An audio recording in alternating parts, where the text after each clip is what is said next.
হঠাৎ করেই পরিবর্তন হয়ে গেল সমস্ত ফোনের ডায়াল প্যাড। অনেকেই আতঙ্কিত, অনেকেই চিন্তিত, ফোনকে কোনো ভাইরাস অ্যাটাক করলো না তো? হঠাৎ কেন এমনটি হলো? যদি আপনি একজন অ্যান্ড্রয়েড ব্যবহারকারী হয়ে থাকেন, যদি আপনার ফোনের ডায়াল প্যাড চেঞ্জ হয়ে থাকে, তাহলে এই ভিডিওটা সম্পূর্ণ আপনারই জন্য। এই মুহূর্তে আপনি কি করবেন চলুন দেখে নেওয়া যাক বিস্তারিত। আলোচনা শুরু করার পূর্বে আপনাদের কাছে একটা রিকোয়েস্ট, ভিডিওটিকে অবশ্যই একটি লাইক করে জনস্বার্থে প্রচুর পরিমাণে শেয়ার করবেন, কারণ আপনারা একটা শেয়ার দ্বারা অন্যজনের জানতে অনেকটাই সুবিধা হবে। চলুন দেখে নেওয়া যাক বিস্তারিত। হঠাৎ করেই গতকাল থেকে অ্যান্ড্রয়েড ফোনগুলিতে চেঞ্জ হচ্ছে ডায়াল প্যাড। এতে মানুষের চিন্তা বেড়েছে। অনেকেই আতঙ্কিত হচ্ছেন যে এই অ্যান্ড্রয়েড ফোনে কোনো ভাইরাস অ্যাটাক করলো না তো? কারণ পৃথিবী যত উন্নত হচ্ছে তত বাড়ছে দুর্নীতি, কত রকম কৌশলকারীরা পদ্ধতি ডেভেলপ করে মানুষকে প্রতারিত করছে। আর এ নিয়ে কিন্তু সাধারণ মানুষের মধ্যে একটা ভয় রয়েছে, কারণ এখন ফোনেতেই ব্যাংকিং লেনদেন হয়ে থাকে, ফোনেতেই গুরুত্বপূর্ণ তথ্য রেখে থাকে। এমন হঠাৎ পরিবর্তন হলে সাধারণ মানুষের মধ্যে অটোমেটিক্যালি একটা চিন্তা চলে আসবে, তার ফোনকে অজান্তে অজ্ঞাতে কেউ অ্যাটাক করলো না তো, বা হ্যাক করলো না তো, বা ক্লোন করলো না তো? আর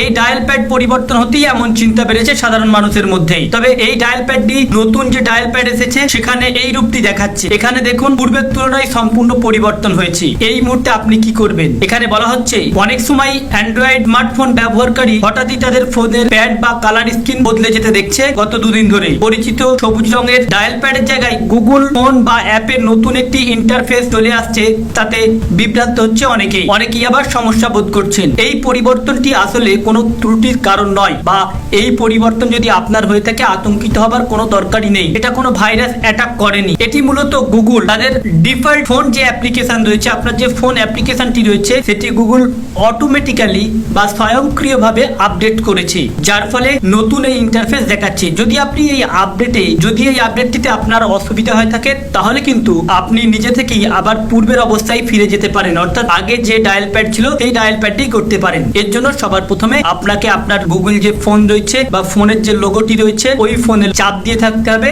তারপরে 3 ডট আসবে। 3 ডট আসার পর দেখবেন যে স্টপ অল আপডেটস রয়েছে। এই স্টপ অল আপডেটসে ক্লিক করে দিলেই কিন্তু আপনি আবার আপনার পূর্বের অবস্থায় ফিরে আসতে পারবেন, বা পুরনো যে ইন্টারফেস ছিল সেই ইন্টারফেসে চলে আসতে পারবেন। এখানে কোনো চিন্তিত হবার কোনো দরকারই নেই, আতঙ্কিত হবারও কোনো দরকার নেই। তো ফ্রেন্ডস, এই ছিল আজকের আপডেট।